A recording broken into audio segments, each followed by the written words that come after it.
All right, all right, all right, all right. What the fuck is up, motherfuckers? So, we're live right now. Today is Sunday, as promised. And what I'm bringing to you guys on Sunday is this. I'm bringing to you guys War Stories Sunday with Papa C. Papa C, what's up? What's up? What's up? How's it going? Got a few people in the queue right now. So, a little bit different from what I normally do. If you guys were there on, I believe it was Wednesday. On Wednesday, I decided to go live and share my first story, my first war story. And just to kind of recap real quick, what we'd gone through at that point in time, I'd walked all the way through from me being 16 and a half, watching the Twin Towers fall, turning 18, not knowing what I was going to do with my life, realizing that I needed to join the military in order to get out of my circumstances. Went and checked out a whole bunch of different branches and finally rested and met with the Marine Corps recruiter who impressed me, needless to say. Ended up joining the Marine Corps, going to Marine Corps boot camp, having myself a hell of a time. Finishing up boot camp, finding out that I didn't get the MOS or the job set that I desired. Served in the military for about 3.5 years before I ended up going to Iraq. And in Iraq, I had something pretty significant happen where I but pretty much witnessed from afar Lance Corporal Hayter and Corporal Yale die due to a suicide bombing vehicle, right? So a cement truck laden with about 2,500 pounds of explosives, killing those two young men. And it set something off inside me where I said, you know what? I actually, believe it or not, I kept saying I was 23 years old. I did the math. I was actually only 22 years old at the time. I was 22 years old. I had just picked up sergeant. I picked up sergeant in the Marine Corps about 3.5 years in, maybe a little bit less than. 22 years old at that point in time. Great shape. No family, nothing. And I was just like, fuck it. We're going. We got to do this. So I went hard. And I went after Marine Corps counterintelligence because that's what I wanted to do. I knew that's what I needed to go after. That was what was going to get me on the front line.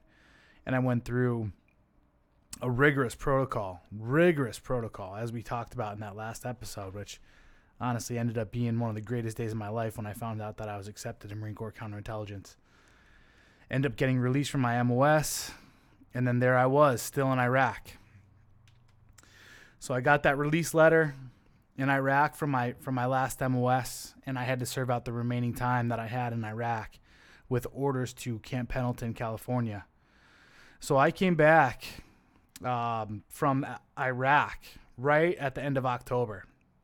And I'll tell you what, man, I got to be 100% real with you. This is something I left out of the last story, but I had some leaders in the weather community that were absolutely, they were fucking pissed. Absolutely pissed that I got out of weather. My chief warrant officer at the time, Chief Warrant Officer Vicinis, he saw how hard I was working and he saw the type of shape that I was in. And he was telling me, because his goal was this. I forgot what MOS he was in before he did weather, but he was in he wasn't the special ops dude, but he was on a ground side MOS before he moved over to weather. And he's like, Capella. He's like, I'm trying to set up. There was a running joke in the weather community. We called it the Tactical Weather Assault Team. The acronym for that being TWAT, which is what makes it funny, right? But for real, what he was trying to do was he was trying to set up tactical weather again. Believe it or not, in the Air Force, they actually have tactical weather guys. They go forward with the JTACs and a bunch of other people, and they set up, they'll jump, right? And then they'll set up a forward observation post is what we used to call them, right? Or we'll set up a forward airfield as we're invading, because obviously we need to be able to get our air assets in as soon as possible. So we need to go and set up airfields, more clandestine airfields. So in order to set up airfields, you obviously have to have a weather guy along with you in order to understand, the prevailing winds and all that stuff, which is necessary for aviation and all that other crazy stuff.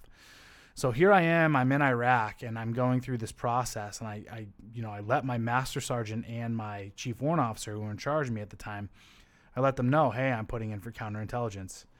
And those dudes were like, they're the ones that pulled me aside too. They literally straight up like looked at me and they're like, it's a 99% chance you're not going to get this. Are you sure you want to go through with it? And I was like, fuck it, like rock and roll, let's go. And my chief warrant officer, like I said, he was telling me, he's like, Capella, we got this thing that we're trying to set up. We're trying to set up tactical weather right now.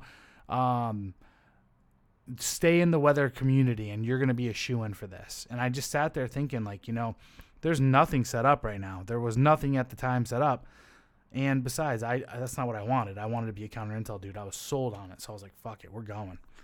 And, the second I came back, it was like a dual stage, right? When I got accepted for counter intel, like the jealousy just fucking skyrocketed.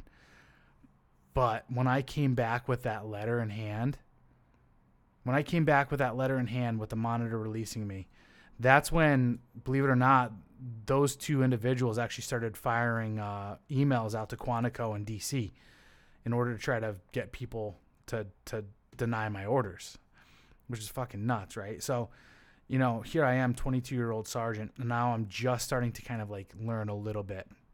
And my story is actually going to wind up telling you guys a lot more about this stuff, but,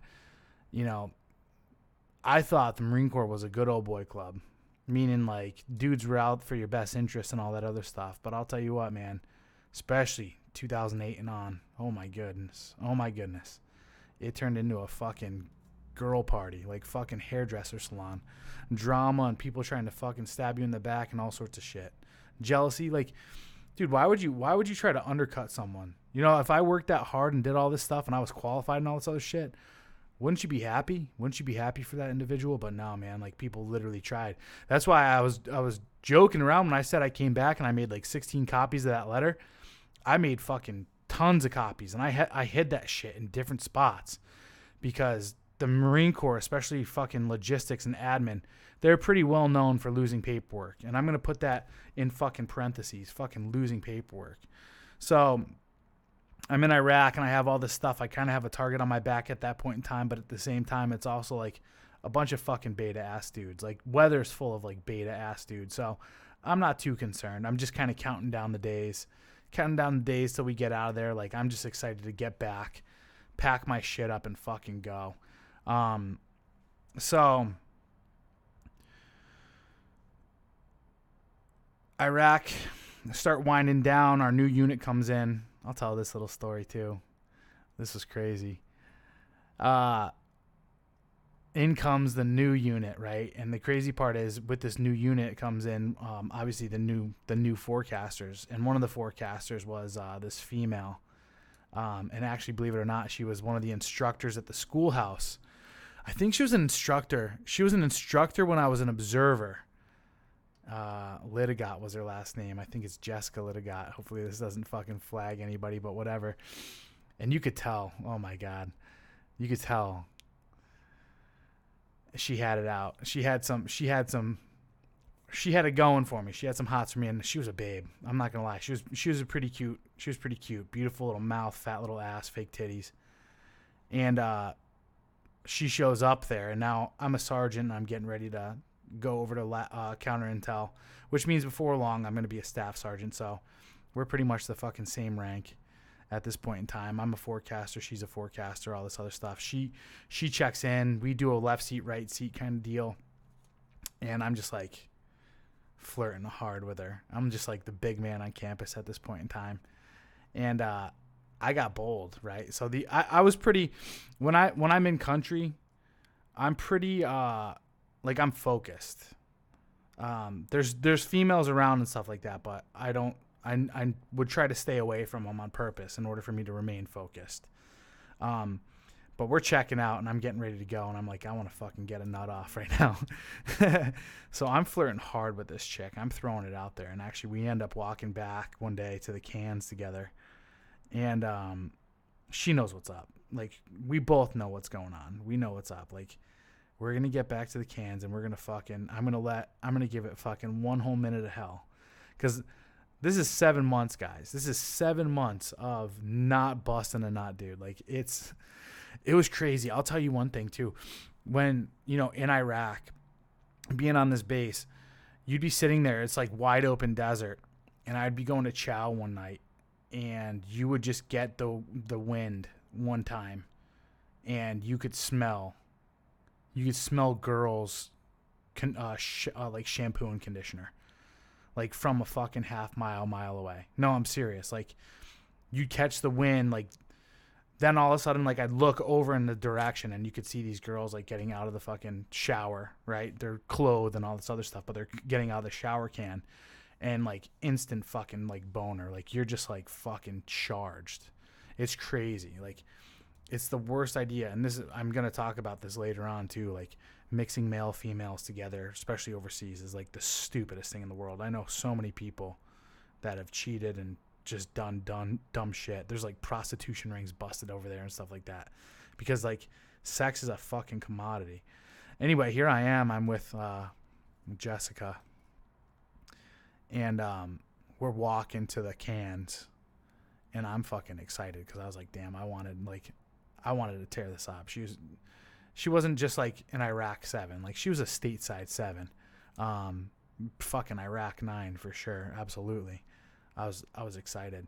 So we start walking to the cans, and we get close to the cans. So what cans are, just to let my civilian people here know. Cans are these little shipping container houses that we live in, right? It's like 10 by 8 maybe. Just jam-packed with, like, fucking AC, though. Like, that's the only way to get AC. It's literally just, like, one bunk. I think there's 2, but I had my own because I was a sergeant. One bunk and then, like, a cabinet.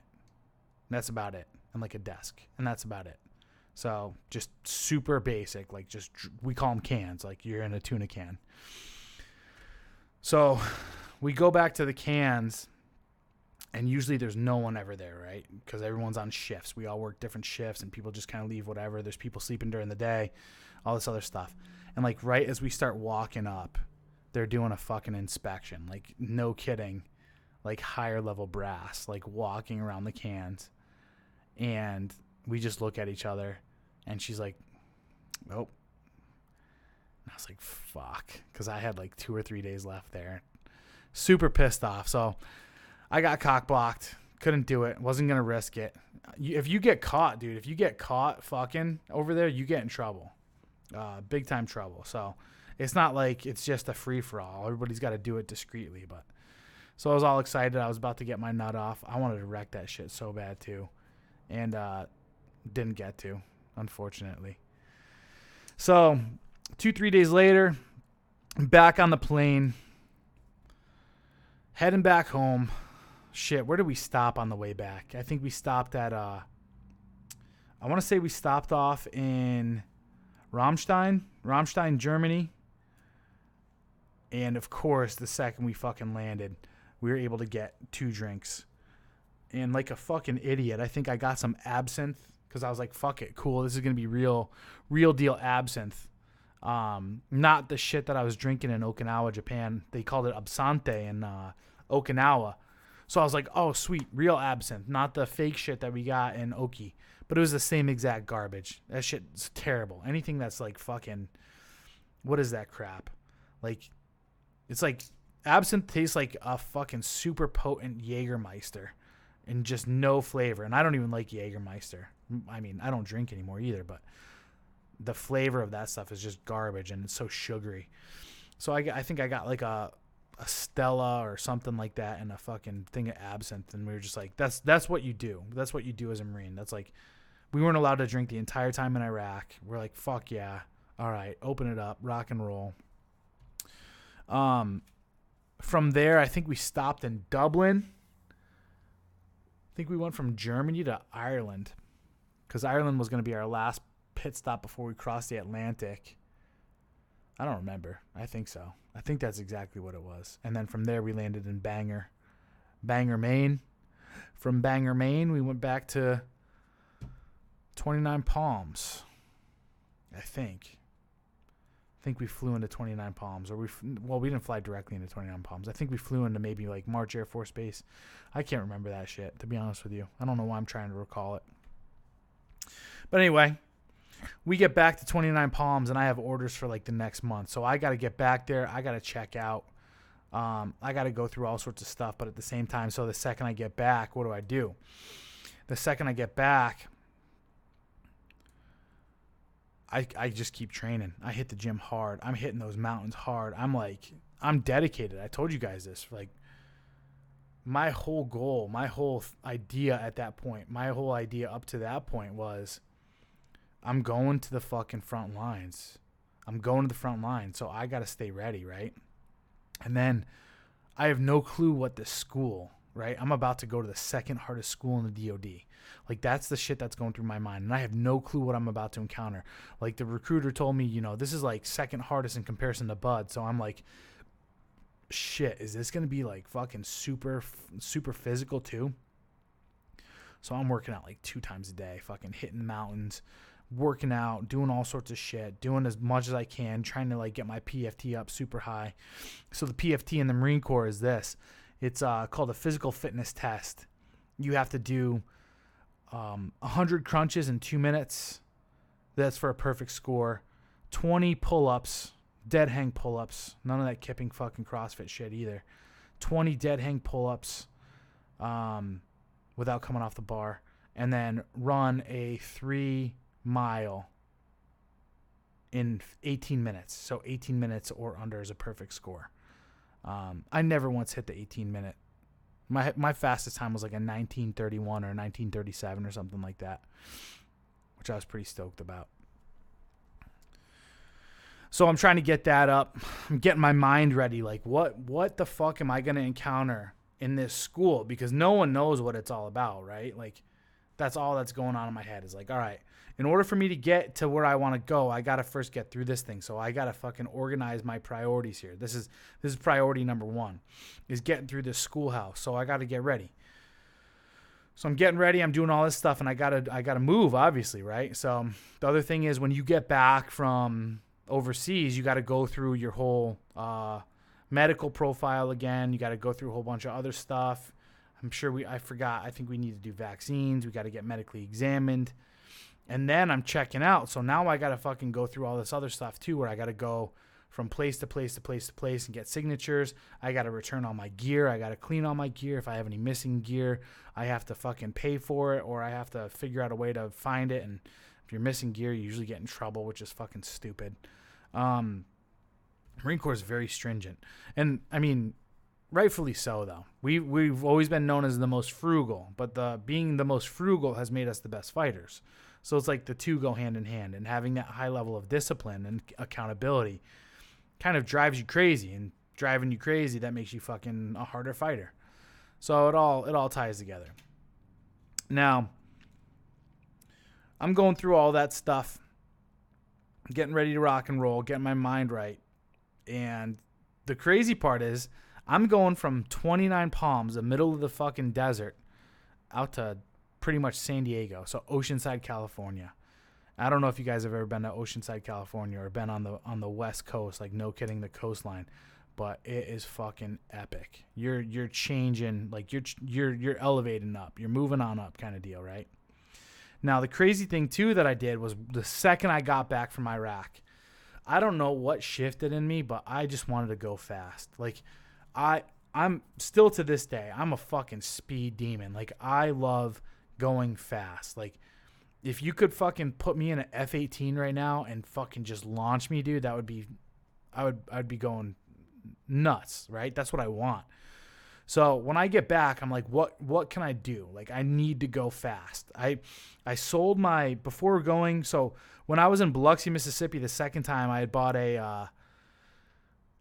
what did I buy? A G35, Infinity G35 coupe. It was all fucking done up. It was super nice. Believe it or not, those things are fucking slow as shit. 280 horsepower, 280 foot-pounds of torque, but it's just garbage. So I sold that, and I ended up actually getting an Xterra, a Nissan Xterra. I got that before I sold that before I left Biloxi, I think. And I got that going out to 29 Palms so I can move all my shit. Kept that there. And I was like, man, I can't go fast in a Nissan Xterra, right? But I want to keep it so I can move all my shit again.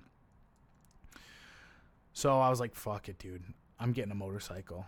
Like every other fucking stupid idiot Marine, right? Now, just to let you guys know, I re-enlisted while I was in Iraq. And I got a $79,000 tax-free bonus while I was over there, plus all the money that I was saving while in Iraq. So I left Iraq with like $100K easily. Saved almost all of it. I invested almost all of that in the mutual funds and all sorts of stuff. Got big into investing while I was over there too. And I saved a little bit on the side, and I found this fucking beautiful, I believe it was a 2008 or 2009 Gixxer 750, like not Raven, but it was black. It had a black frame and then midnight blue. It was beautiful. Bought that thing. I think I had to go out to like Victorville or something like that to pick that up. And then brought that back out to 29 Palms, which is just like all straight roads. And I was just like, I'm going to go 150 some odd miles an hour. That's all I fucking want to do right now. So bought that bike, went 150 some odd miles an hour on the straight roads out there. Couldn't ride worth a shit at that point in time. All I wanted to do was just go fast. I didn't know anything about cornering or any of that stuff, so I had to learn when I got out here. So came out here to San Diego, and I checked into 1st Intelligence Battalion. So 1st CI Human Company, 1st Intelligence Battalion. And holy shit, checking into this unit.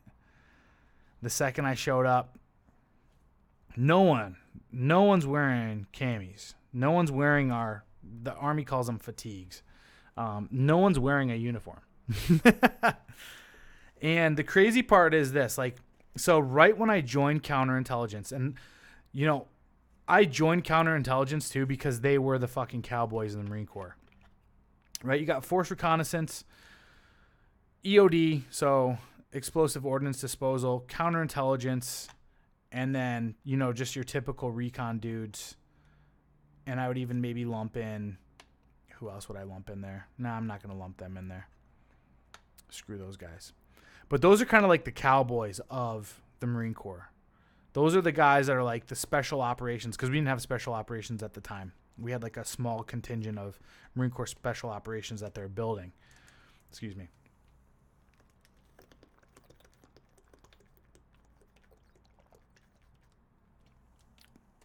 So EOD, counter intel, force recon, and recon were pretty much like the bad boys of the Marine Corps. It was all the dudes that were attracted to, like, and this is what people don't realize. I'm going to tell you one thing.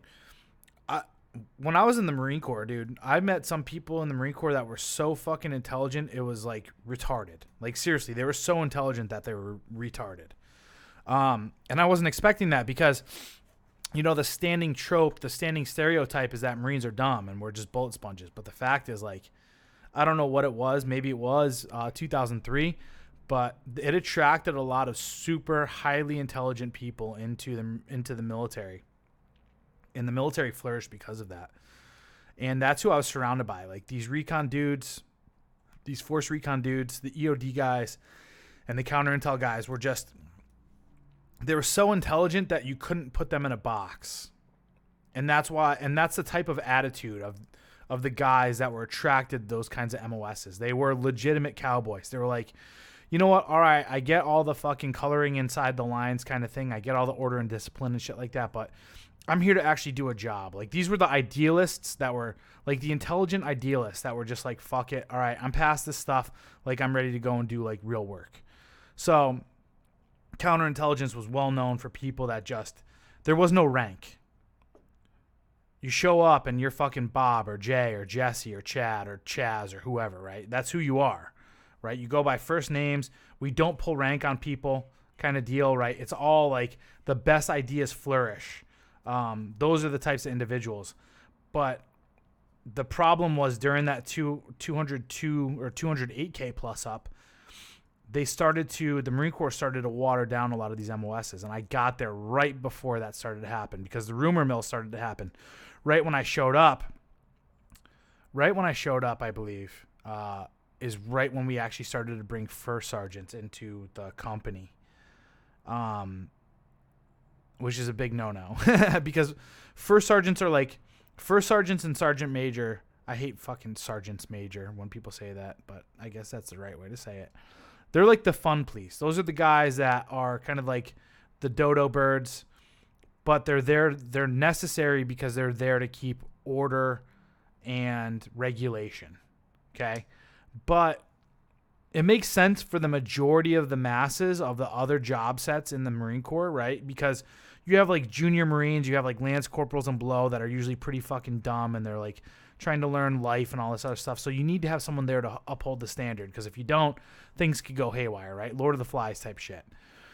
But when you're in an MOS like Counter Intel, Force Recon, EOD, you don't really need that, right? Actually, you don't want that because you don't want someone putting you in the box. You don't need to be spending extra time explaining a rational decision to someone who actually kind of flies in the face of rationality, right? First sergeants and sergeants major are usually the type of people that are just like, well, that's the rule, so that's that. And the other three MOSs that I keep bringing up, Counter Intel, EOD, and Recon, Force Recon, those are the guys that are like, yeah, the rules are meant to be kind of bent and broken. They're shades of gray. Whereas these other two types of people I'm talking about, they're black and white. That's it. Like, if it doesn't fit within the regulation, then it doesn't fly. And, you know, if there is an area of gray, it's always defer back to the regulation, right? That's kind of how it is. They're scared of their superiors. It's always a yes up, no down kind of thing. So I show up, and there's no first sergeants yet. And no one's in camis. Everyone's in, like, PT gear, and people are just hanging out. There's, like, barely anyone around. I show up. I check in. I don't even have to get into alphas, I think, because normally you're supposed to check in alphas. They're just like, yeah, go and do whatever you need to do. Here's your check-in sheet. Go do all this other stuff.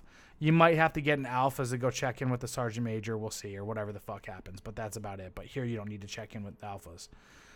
With that said, you know, come back here at 8 o'clock tomorrow in PT gear.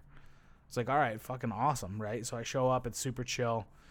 The rumor mill has it, though, that females are about to start getting boarded. They're about to start letting females into the MOS and all this other stuff. So the PC police and all this other shit are starting to catch up quickly. So I showed up like right when there was still some bastion of like the old school. And the cool part is, you know, I show up.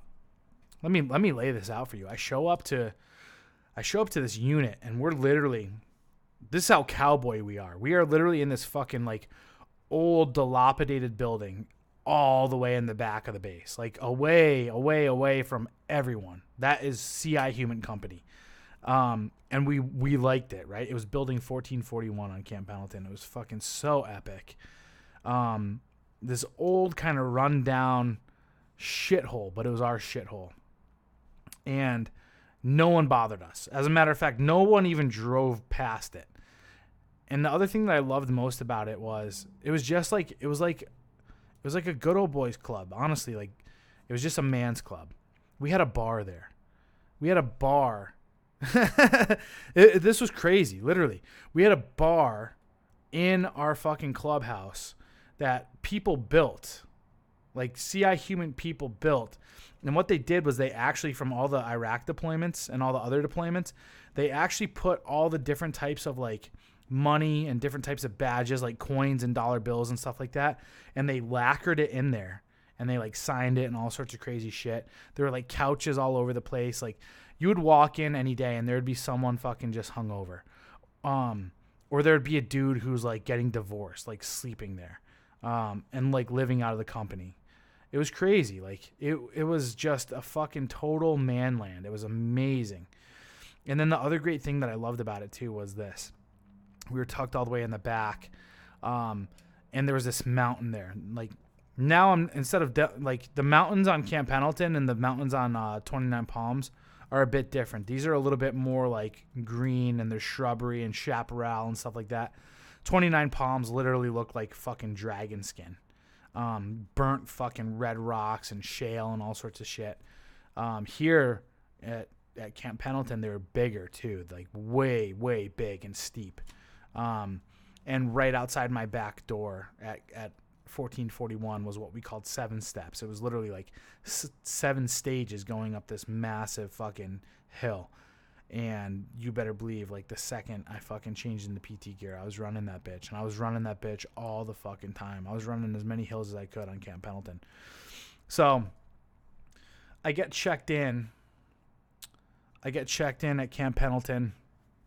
And I believe it's like December 8th. Something along those lines. I think I came back. Yeah, like I said, I came back at the end of October to 29 Palms. Checked out within a month, and I was at Camp Pendleton like at the beginning of December of 2008, which was perfect timing. So I showed up, and they're like, all right, get checked in, all this other stuff.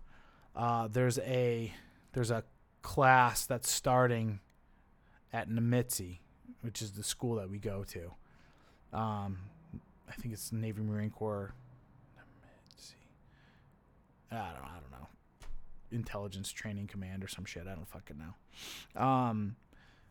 We'll get into that here in a little bit. But they're like, there's a class. There's only 5 seats, and there's 8 of us there.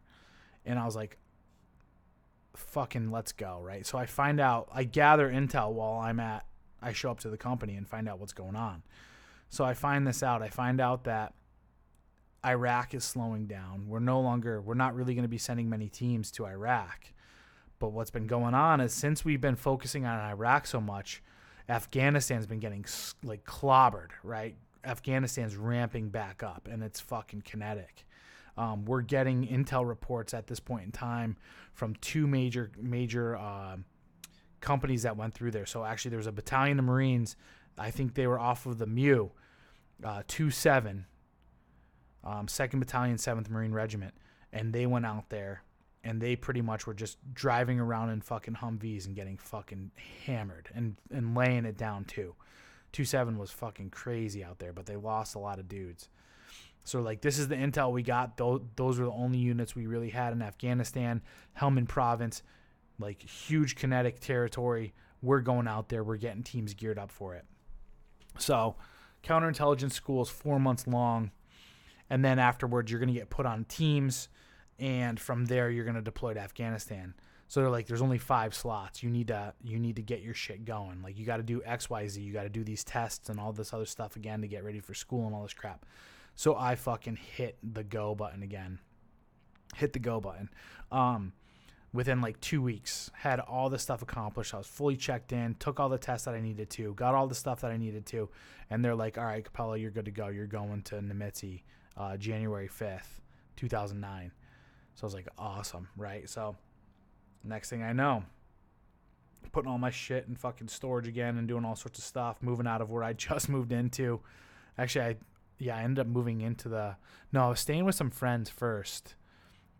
Kept my bike there, a bunch of different stuff, and then I think when I got back, I ended up moving into the barracks. But either way, end up going out to Virginia Beach. So where the school that I went to, I don't know if it's too secret, but it's on a, we'll just leave it open. Fuck it. It's on a high level base, very, very high level base, very high special operations type of base is what I'll say when it comes to that. You guys can do the research if you need to find out where counterintelligence school is at. So end up getting stationed on this base for this fucking super high level school, right? 2nd hardest school in the DOD at the time. And I check in, and I'm just like, damn, right? This is insane. There's like 5 or 10 of us from 1st Intel Battalion, a couple from 2nd, and a couple from 3rd. The school's pretty wild. And then, like I said, you're on this base that has a very, very high level, like one of the highest level Navy SEAL groups on it. And, you know, when you first go into the base, you can go over to one side and that's theirs. Like, you can't get on it. And then you go over to our side and, like, you can get on it, but again, it's still pretty high level, all this other stuff right there in Virginia Beach. So we check into the school and we get started like right away.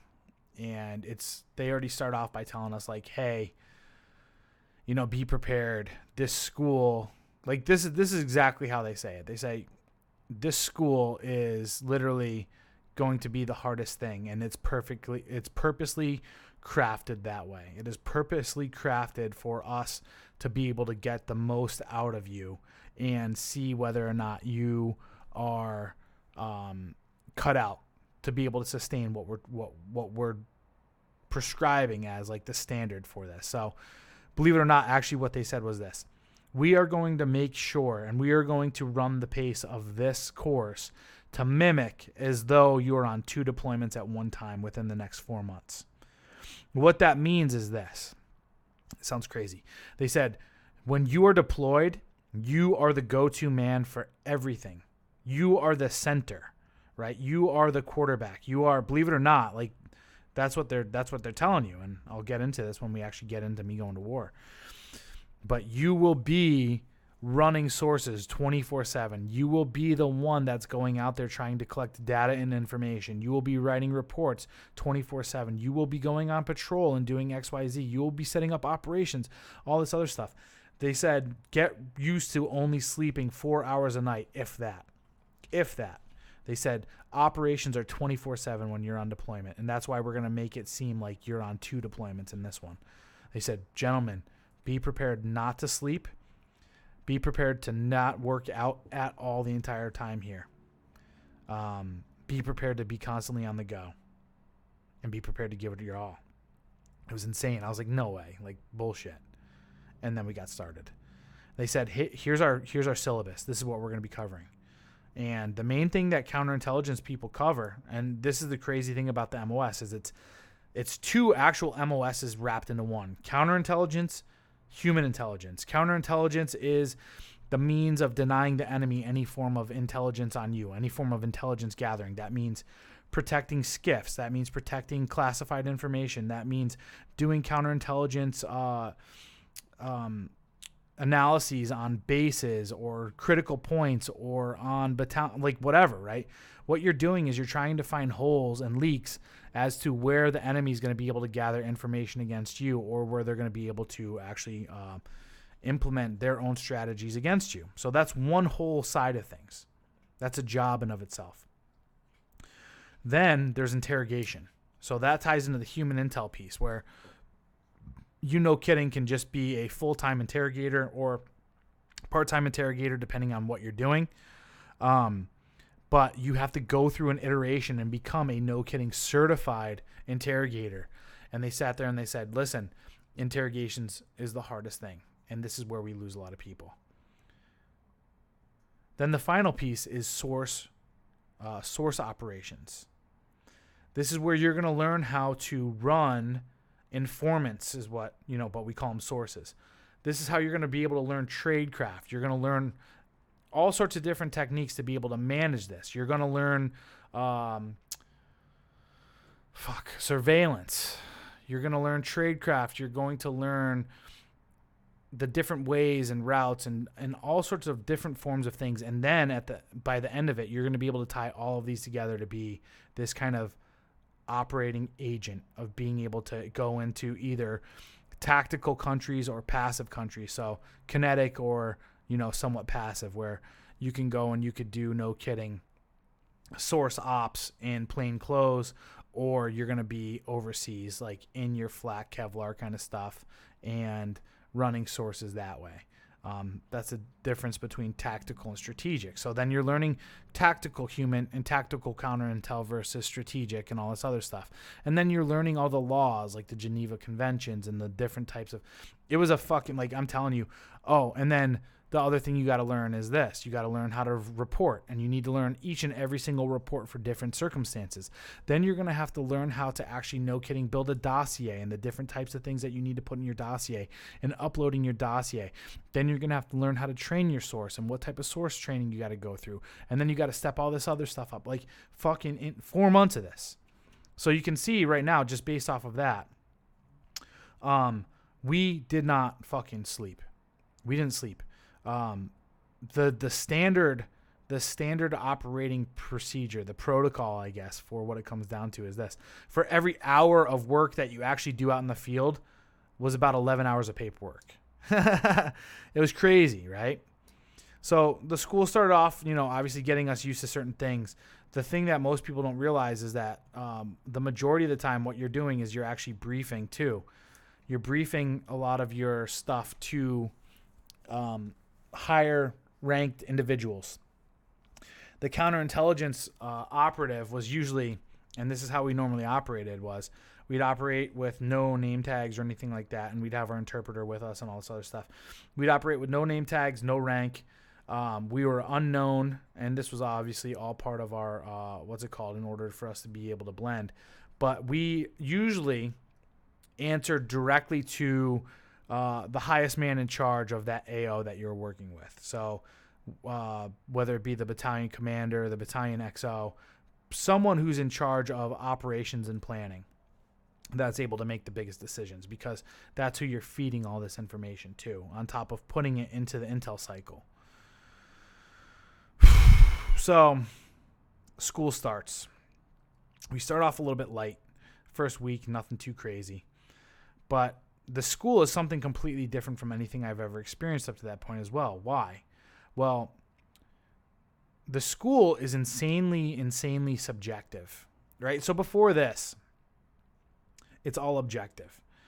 You test, you look at models. Anything that I've done up to this point was all objective. This is subjective.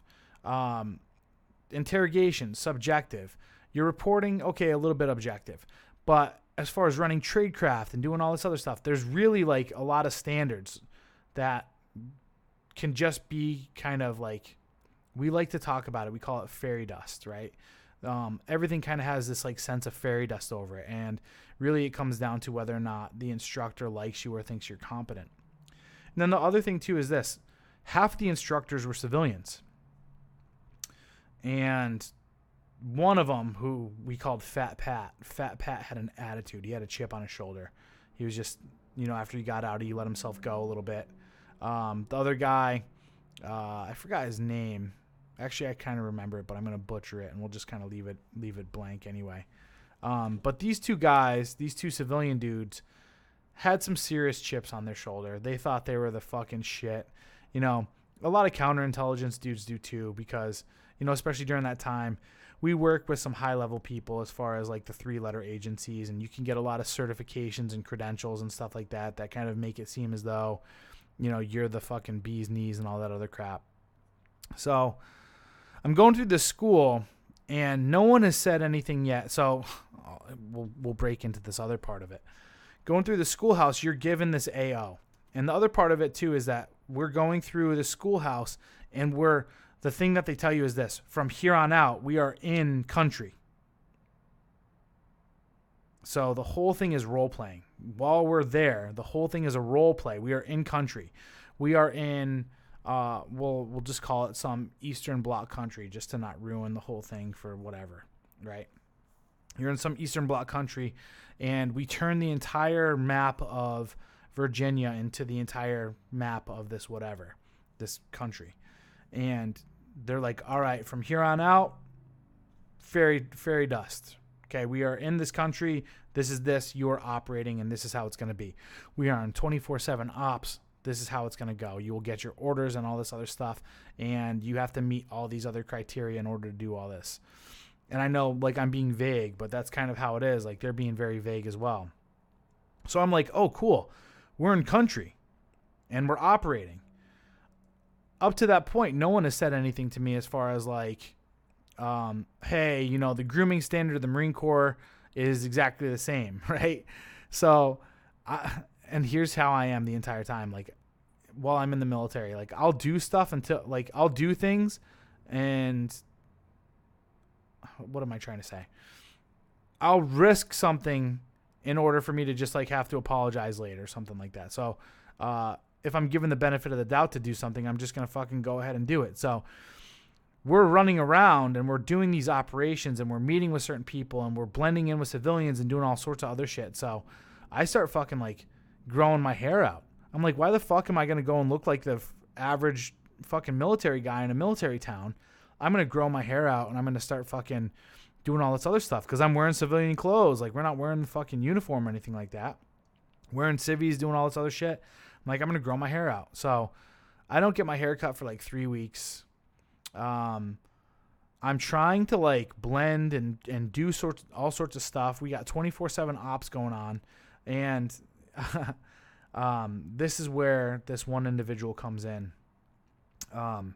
He was the class leader. So he was a lieutenant, he was actually a former sergeant and ended up moving over. Awesome. Cool. Did you watch my Iboga videos on here? Is that why? Awesome. That's super cool. Anyway, going back to it. So I end up getting a label. I get a label on my back while I'm there. And Fat Pat ends up not liking me too much because I'm not the Marine that he envisions, which is funny because he was a fat fuck. But like I said, I'm in super good shape, but I'm also willing to like bend the rules a bit in order for me to be as best of a fucking operator as possible. So like I said, I don't cut my hair. And then before you know it, this one lieutenant who was a sergeant beforehand, we'll just go ahead and fucking name him. Fuck this motherfucker anyway. His name's Lieutenant Nathan Baker at the time. He's the class leader. And what that means as far as the class leader is he's like the conduit between us and the instructors. So he approaches me and he's like, hey, what's going on with your haircut? He's like, you need to go get your haircut. And I was like, all right, good to go. I'll go get my haircut. Right. I didn't even explain anything. I wasn't like, hey, no one said anything, all this other stuff. I just went and got my haircut. Like, no big deal. 24/7 operations. We're not fucking sleeping that much. It's not like I'm not shaving. Fuck it. Who cares? 3 weeks. Not a big deal.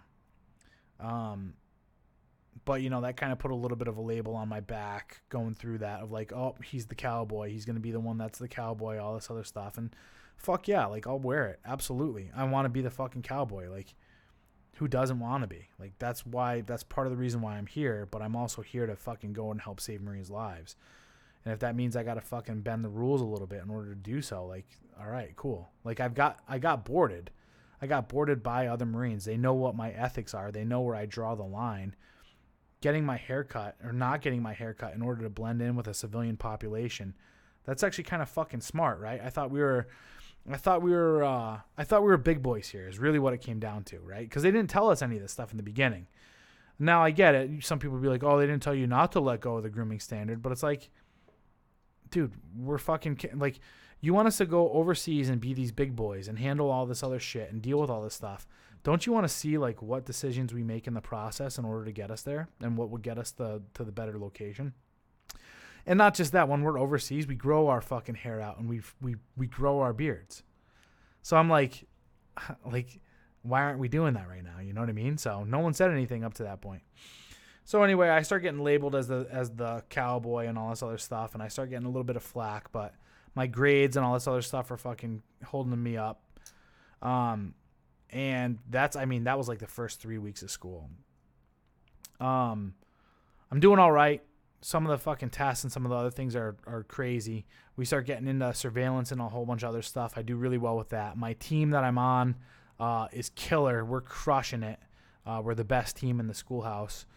So that's helping me out, all this other stuff. I actually had my first kind of like, I had like one of my first PTSD kind of breakdowns too. I don't really want to call it PTSD, but what it came down to was, it kind of does tie into PTSD in a way, but I think it was one night. I think we were about 2 months in or something like that. You got to remember, I had just gotten back from Iraq, and then all of a sudden I was right there in California. I rooted up, I picked everything up, I moved again, I did all this other stuff, and then now I'm in Virginia. And I'm meeting all these new people and going through all sorts of new things and learning all sorts of new shit. And I just kind of had like this moment where I was like, my body kind of forgot in a way. And I think I was drinking too. So it's a depressant. So that's kind of a dumb thing. And I was just sitting there one night and I was like, fuck, what am I doing? Like, my body felt like it was still in Iraq, but forgot. It was weird. It was really a weird thing. But I was dealing with all that too at the same time.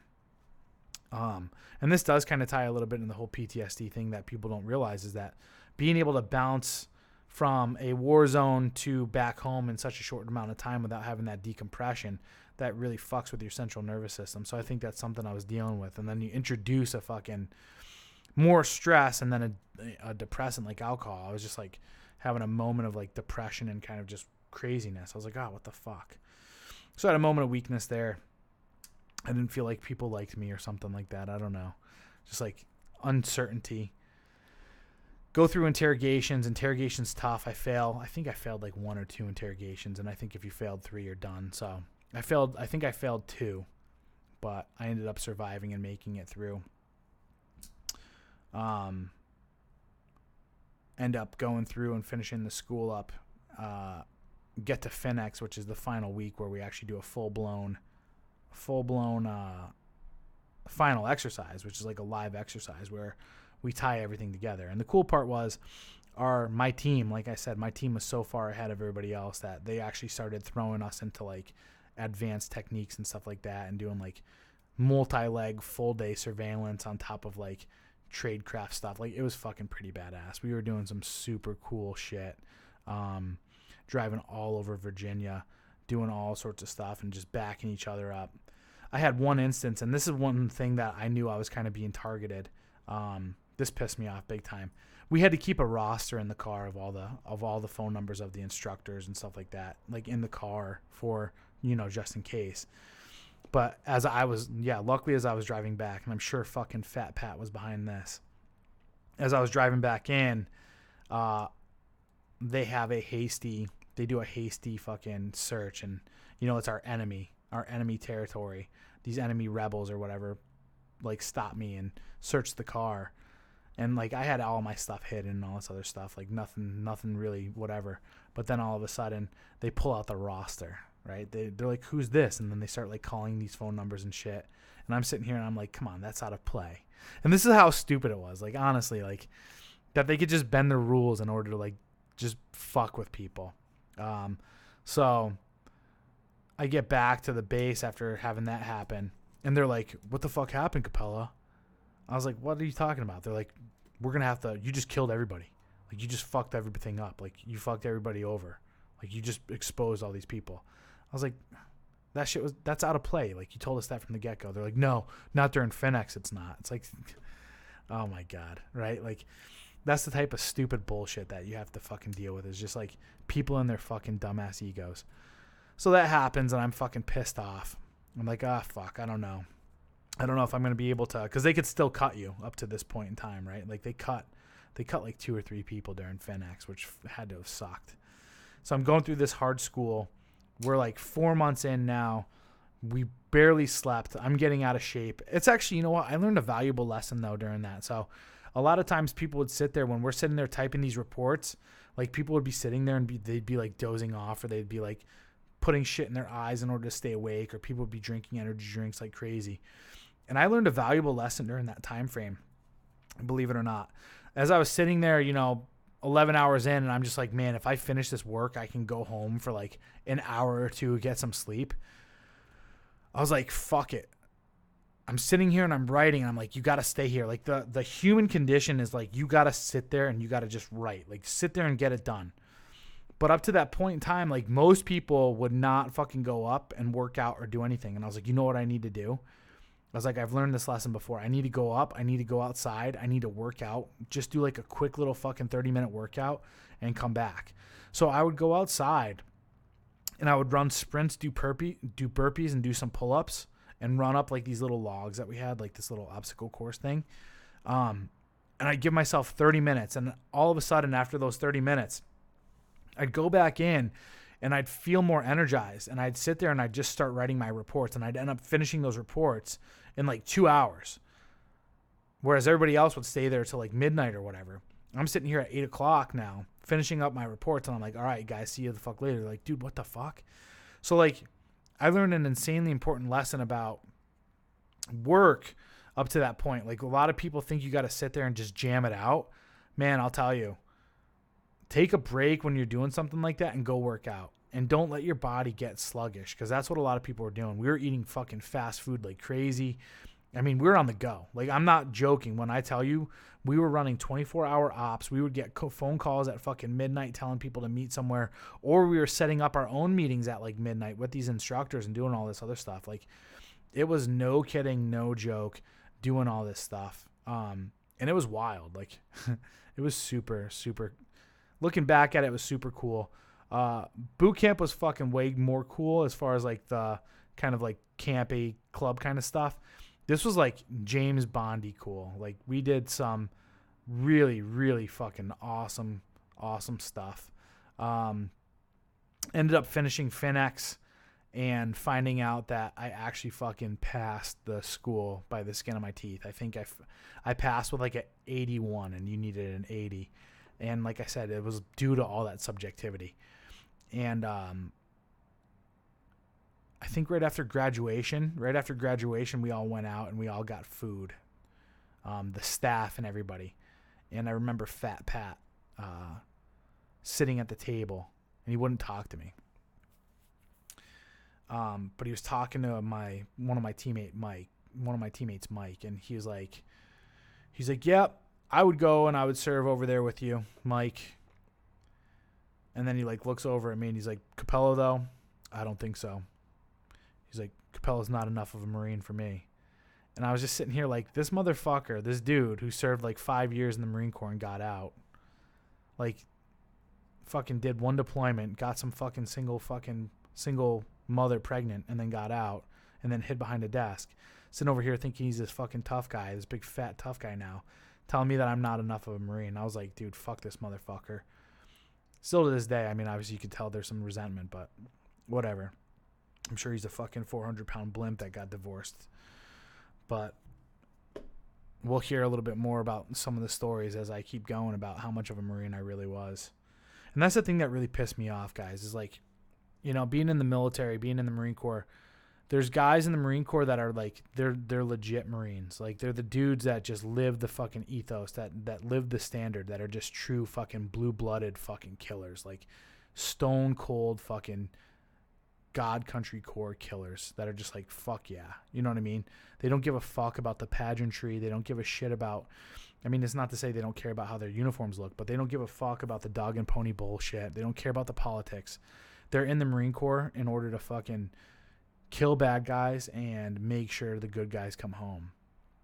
And that's what, those are the guys now in today's Marine Corps and during my time frame that got labeled with the cowboy image, with the cowboy label. It was such a heartache to see that stuff happen. So, you know, fuck that guy. Anyway, I ended up coming back to Camp Pendleton, California after graduating. You know, graduating the school, like I said, getting accepted was actually far more impactful in my life than passing the school. As weird as that might sound. Like, when I passed the school, I was just like, yeah, whatever. Like, I'm fucking glad this is over.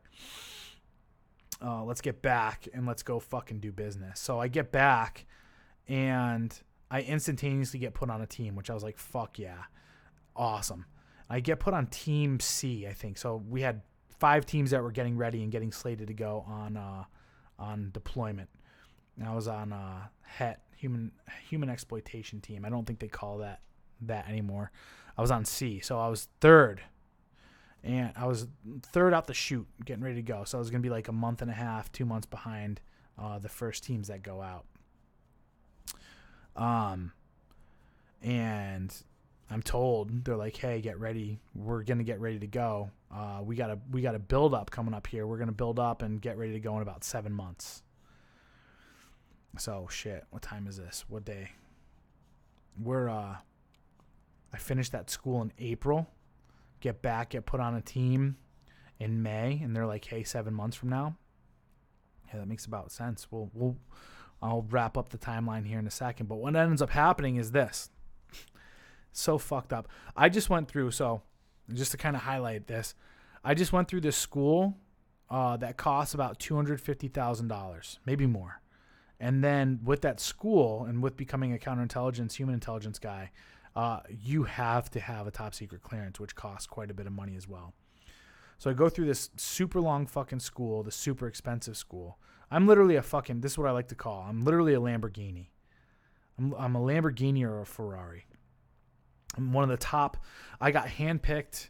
I got hand selected. I have the highest scores, highest PT scores, highest rifle scores in the Marine Corps. I go through this school that now in the DOD is one of the fucking highest attrition rates. So I passed this school. I get back to the fucking unit, and guess what they do? So they put me on the team, but then from there, they're like, hey, you're going to go and you're going to go to this other unit right now for 2 months. And you're going to go and you're going to fucking trim hedges and paint curbs. I forgot what they fucking called it. Like FAP. I got FAP'd out to another unit as a sergeant. Counterintelligence, human intelligence sergeant who just went through this school. I'm literally getting ready to go over fucking seas, right? And they're like, oh, no, what we're going to do is we're going to take you and 2 other sergeants here, and we're going to give you to this other fucking unit. One's going to go to the police unit and fill in as a sergeant there. One's going to go over to this fucking admin unit or something like that, and then you're going to go over to this one unit where you're going to watch lance corporals and fucking privates and PFCs pick their boogers while they fucking weed whack and mow lawns.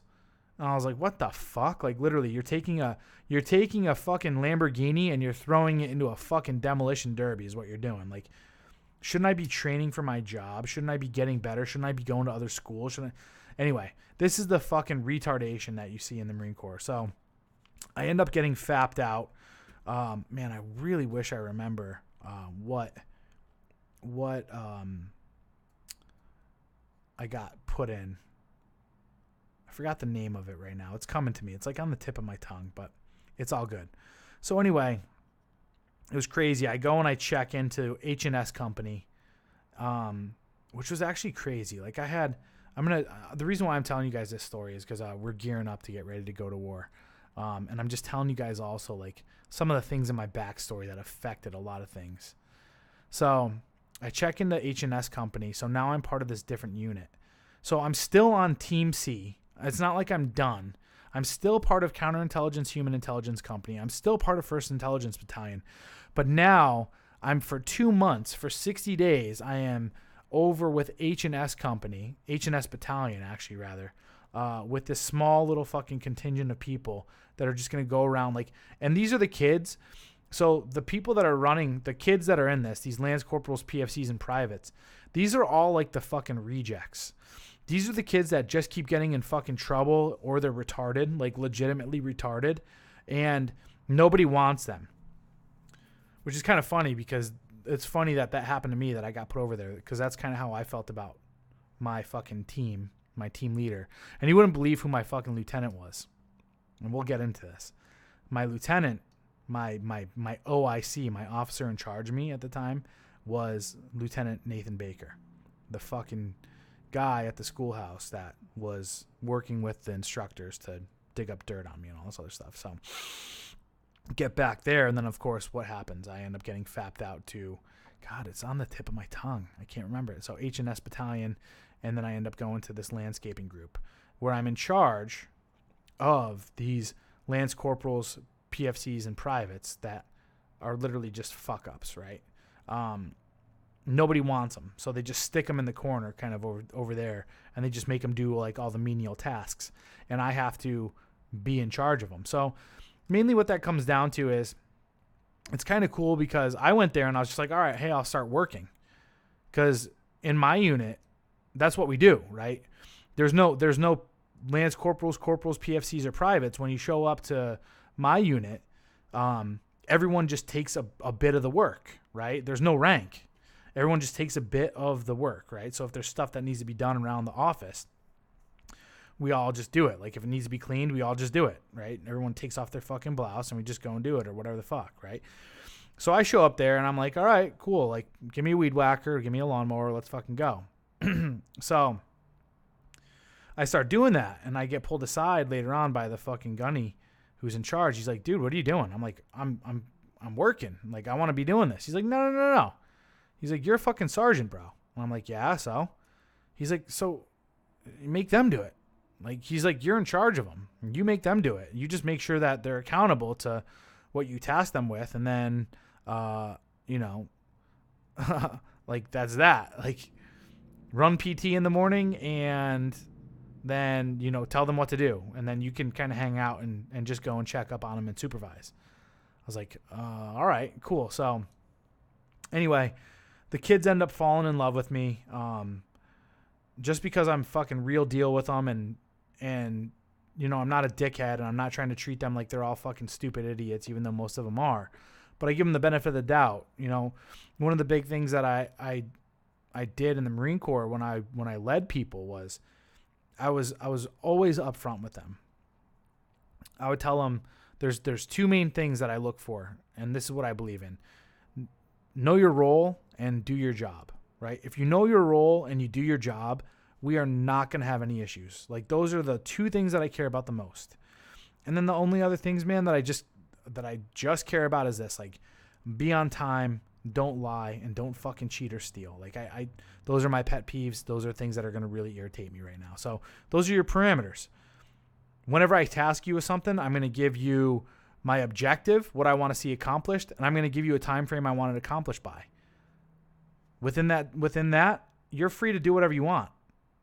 Cool, right? So that's how I run business. Is it's like, this is what I'm looking for, right? Remain in your role, and do your work. That's it, right? If you're a fucking corporal, be a corporal. Don't try to fucking argue with me and take my job, and don't try to be a little lance corporal or any of that other shit, right? Know your role. When you come to me, know your role. Know what position you're in. Do your job. What are your job duties? All right, here's your job duties, plain and simple. Then all the other stuff like I talked about. Now, the reason why I'm telling you about this is because, it solidified a lot of stuff, but I ended up growing to love these little fucking retards, believe it or not. These fucking stupid idiot Marines. Like, they're just, they're refreshing, believe it or not. And I hadn't had junior Marines like that in a while. And they all had their own issues, and I really, I did my best to really like take care of them and show them like good leadership and help them out and get them in shape and all that other stuff, because that was a big thing of mine.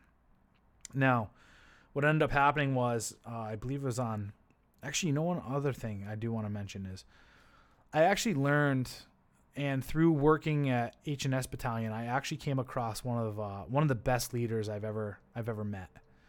And his name was Colonel Felipe Rogers. And I don't really like officers that much, but this guy really impacted me quite a bit. Colonel Felipe Rogers was a little bit of an older guy. He'd obviously been around for a while. He was the CO of H&S Battalion, and he loved getting all of the guys together, and he would deliver like some of his speeches and just like he would talk to all of his Marines like they were all worth something. He would let people know what was going on. I'm sure he wasn't giving all the details, but he would give like most of the details. And he'd say, hey, this is my objective and this is where we're trying to go and all this other stuff. And at the end of all of his speeches, at the end of whatever, he would look out at the crowd of his Marines and he'd be like, Marines, I just got to let you know one thing. I love you. Like, I really do. I love you guys. And that was such an insane thing to hear. Love, he operated with this kind of mindset of like love and forgiveness. Now, don't get me wrong. This dude could fuck shit up if he needed to, but he didn't rule with like an iron fist. He ruled instead with this kind of like open vulnerability in a way, which was completely different from anything I'd ever seen from any Marine Corps leader. And it was really nice to know. He remembered everyone's birthday. He knew everyone's birthday, and he would send out an email, and he would like try to give them the day off or do whatever. Like, it was insane. And I remember at that time frame, I was actually putting in a package to move off base because I was sick and tired. I'd been in the Marine Corps now up to this point, I think like 5 or 6 years. And I was a counter intel dude. Like, what the fuck? Like, let's go. Like, I want to move off base. By this point in time, yeah, it's like 6 years. I've been living on fucking base my entire life in barracks. I'm like, I'm ready to go. I'm ready to learn. And then, obviously I'd make extra money. So that was another thing. So I'm putting this package through and I'm getting pushed around and all this other stuff. And there's all these kickbacks and all this other crap. And It's stupid. It's just dumb, like politics. Like the Marine Corps just says no to people for whatever reason possible. So the package actually ends up coming back down to the lieutenant, the admin lieutenant at H&S Battalion. And she's like, you know what? Like, we see this happen all the time. Like, I know who I'm dealing with. She's like, I'm going to bring this directly to the colonel. And I was like, no, like, don't do that. She's like, no, trust me. He's going to take care of it. And the next thing I know, I'm standing out, by there, and I hear somebody yell. Well, I hear the colonel go, Corey. I'm like, what the fuck? He's like, Corey. I'm like, yes, sir. He's like, come in here. I was like, just go right into his office. And he's like, oh, Corey, what's up? And he gets up and he shakes my hand. He's like, how's it going, man? Like, nice to see you, all this other stuff. He's like, you're doing well over there with those guys. Like, I hear they absolutely love you and all this other stuff. And I was like, damn, like, what the fuck? Like, this guy really fucking knows his troops. It's insane. And, like, he's addressing me by my first name and, like, made me feel human. It's weird. So I was just blown away from this guy. Like, really, really stands out as one of the best leaders. And he ends up making a phone call right then and there in front of me. And he calls over to this one civilian who's in charge. I think she was like a GS-15 or something. Like, he's like, you got to take care of this Marine. He's been in for 6 years. He's a counter intel dude. He's about to pick up staff sergeant, I'm sure, pretty soon. Like, he kind of fluffed that up. He's like, he's about to deploy to Afghanistan here in a little bit. Can we just, can we work with him to get him this housing kind of thing? And she's like, yeah, send him over my way. So he takes care of it. And he's like, all right, Corey, like, good to see you kind of deal. He's like, go head on over there. We took care of it. Shakes my hand and I walk out. And I'm like, fuck, that was wild. Now, the reason why I mention this here is because about 3 weeks later, I have about a week left. I think I have a week left with with this landscaping thing. I'm about to get fapped back to my unit. My 2 months is about up. And I actually go and I go in. I think it's a Monday morning, and it's like a nice Monday morning. It's a little bit brisk in the morning. You got this beautiful smell, like the sun's popping through, and it's kind of like burning off like the frost in the morning, and it's like fresh. It's crisp.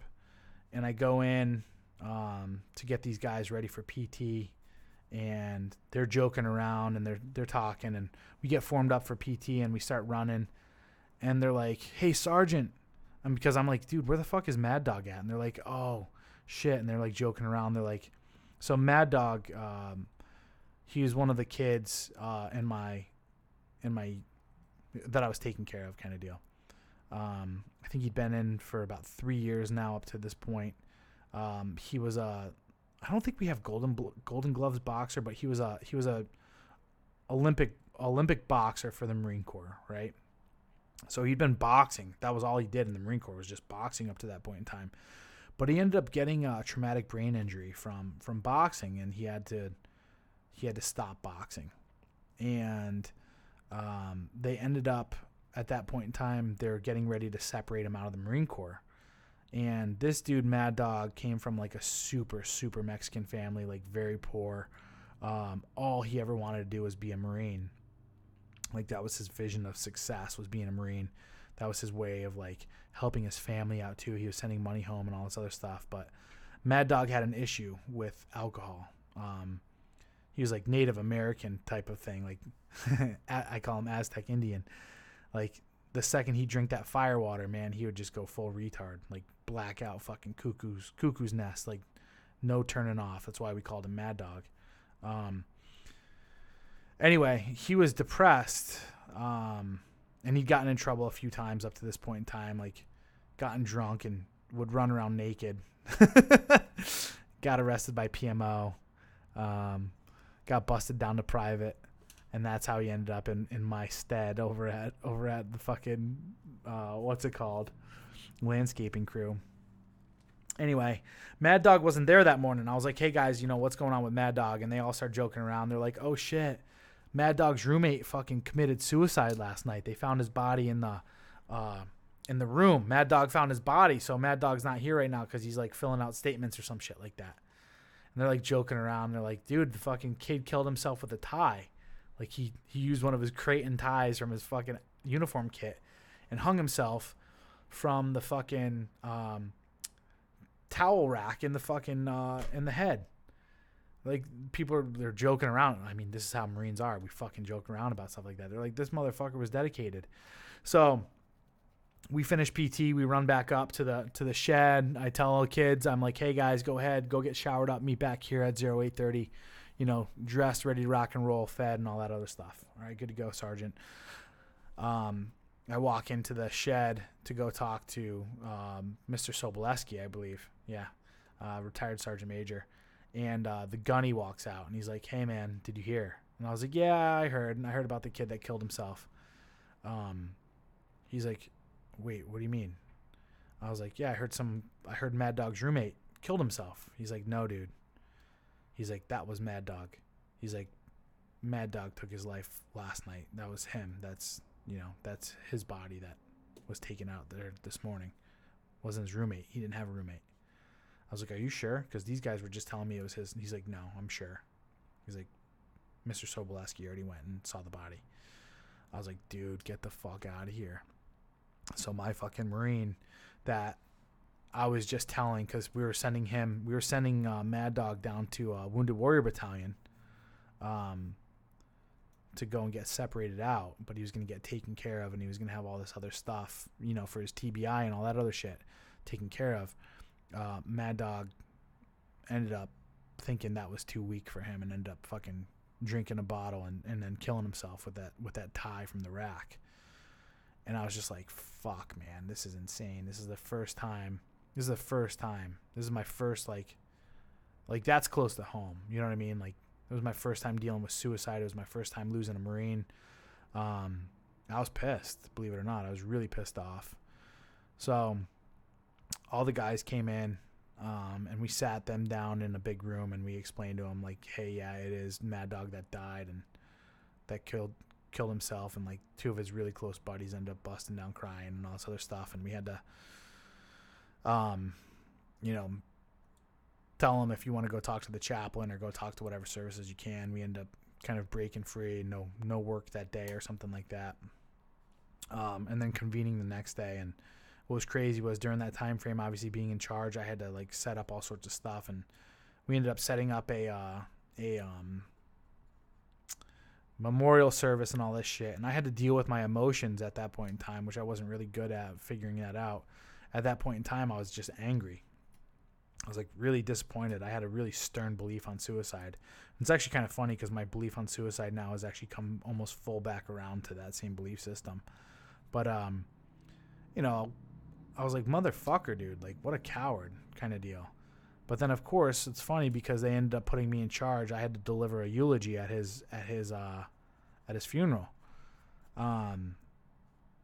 So I actually stood up in front of a crowd of people, and I spoke about it. I spoke about him. I didn't say anything too negative, but what I did say was, I said my piece. I said, this isn't the solution. This never is the solution. There's always a way out. There's always a means to heal. And the way that he took it out was not the right way to go about doing it. And I even said I was quite disappointed.